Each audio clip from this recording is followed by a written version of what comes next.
Gamere! This is our list of top 5 favorite shark movies. I'm not joking, there's a cacophony of film dedicated to imagining the worst possible scenario with every possible animal out there. I mean, humanity is obsessed with getting killed by animals. From killer dogs, to orcas, to alligators, bees, rats, birds, snakes, bats, fish, spiders. I could go on forever. There's even fucking slugs. We are obsessed. The Meg is the latest installment of entertainment that's all about people having a fun time with their family and friends, just getting away from the regular rigmarole of their daily routines, hoping for a relaxing day at the beach, tanning, sneaking drinks, and talking nonsense, only to be mauled and eaten in a horrific way by a beast from the deep. Which gets us to an even more specific category of horror. Sharks are possibly the most feared animal on the planet, which is crazy considering the vast majority of people will spend their entire lives without ever seeing one, let alone being in the water with one. I mean, have you considered a hippopotamus? That thing will fuck you up. But maybe it's specifically that makes the underwater chopper so terrifying. The deep sea is one of the last remaining respites of the unknown, and the shark is one of the last remaining animals for which we feel like weak and vulnerable prey. But seriously, a hippo will fuck you up. That said, the genre is still pretty thin, especially if you're looking for actual scares instead of laughs over bad or campy filmmaking. But a few filmmakers have managed to deliver anxiety-induced thrillers hidden between Sharknado movies. Everybody knows that Jaws is the best shark movie. Some people would claim it is the best movie ever. Not us, but some people. It is number 1 on this list.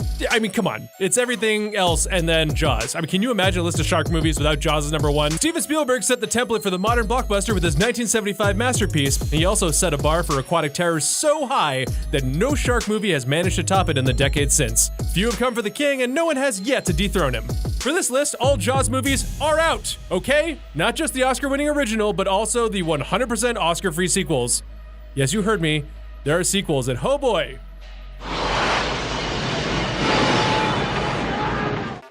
Here we go. At number 5, The Reef. The film follows 4 friends who set out to take in the sights of the Great Barrier Reef and find themselves stranded at sea when their boat capsizes. With the few supplies they salvage, they make the hard choice to swim out through shark-infested waters rather than wait around for the slim chance of rescue on their sinking ship. Writer-director Andrew Trocchi takes a bit of time at the top to lay some dramatic groundwork, but it's just enough. He doesn't drown you in exposition before he unleashes sickening tension with a slow burn that never lets up until the sharks reveal, which will very likely knock the wind out of you. Filmed with real sharks, wow. The first attack is a stunning, intensely anxious experience that will ensure a noise complaint from your neighbors. The actors perfectly sell the terror with every guttural scream and that sunken panic behind the eyes as you stare in the face of death itself. There's one terribly written and frustratingly annoying character, and the ending is a bit random and cruel, but as a whole, The Reef is a worthy effort. There's no real triumphs of filmmaking, but there's no real errors either. Credit where credit is due, it does a lot with very little.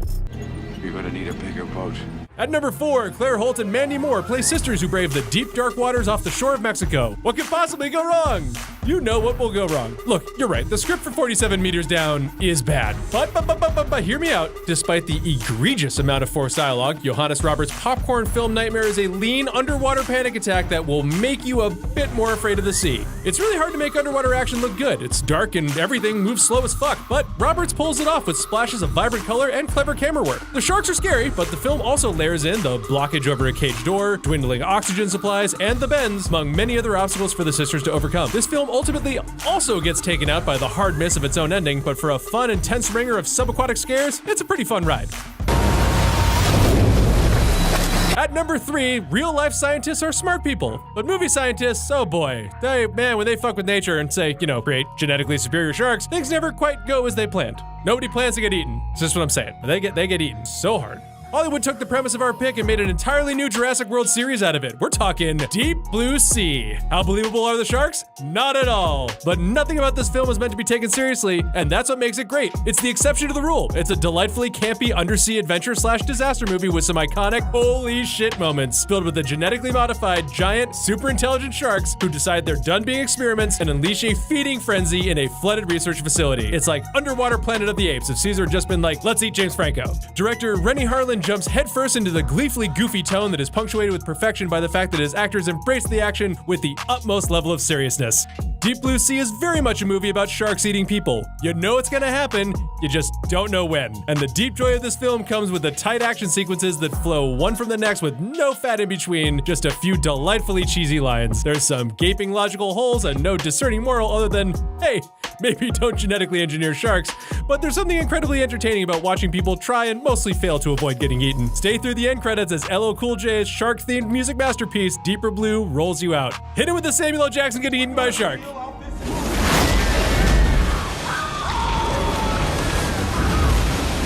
Number 2 teaches us one very important lesson. You should always do a head count when you lead a scuba diving excursion. Just above camcorder quality, Open Water is so micro-budget, it almost looks like found footage at first, and ultimately manages to tap into that pure, visceral terror money just can't buy. Inspired by a true story, Jesus, a high-power couple goes deep-sea diving during a much-needed vacation to the Caribbean.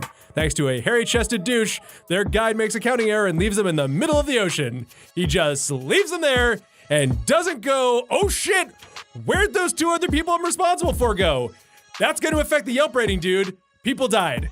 Sharks factor heavily, but the film focuses more on the unrivaled terror of slowly realizing that you've been abandoned somewhere where sustained survival is impossible. Made on only $500,000 by an avid scuba diving couple, writer-director Chris Kentis balances a bit of optimism with the growing sense of impending doom by a pack of Caribbean reef sharks. The only real knock in the film is that the couple isn't very likable, but given the situation, most people wouldn't be their most gregarious selves, and the performances are delivered well. Open Water works because it's so believable. Filmed with real sharks in the middle of actual open water, this specific situation is the most terrifying because, while great whites will swallow you up in a matter of seconds, reef sharks nip at you for hours as you shiver, helplessly trapped in endless ocean, out of sight where no one can hear you scream, slowly dehydrating and burning in the sun while chumming the water with your own blood. Sharks don't need special effects. They're sharks.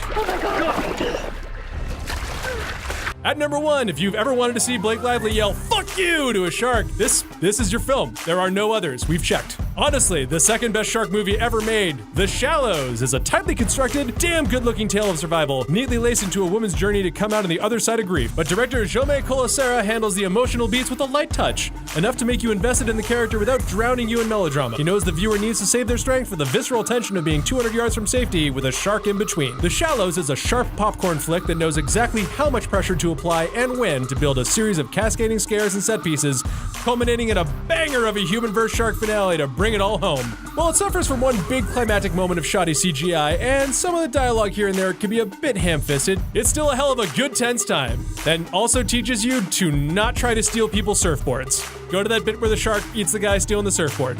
Sharks are cold-blooded killers, but they have a sense of justice. Fuck you. That's it for us this week, folks. Make sure to come back every week for more of me telling you what to enjoy and why. Let us know in the comments what your favorite shark movie is, or if you've actually seen a shark. And make sure to like, subscribe, comment, hit the bell, do all the things, and we'll see you next time.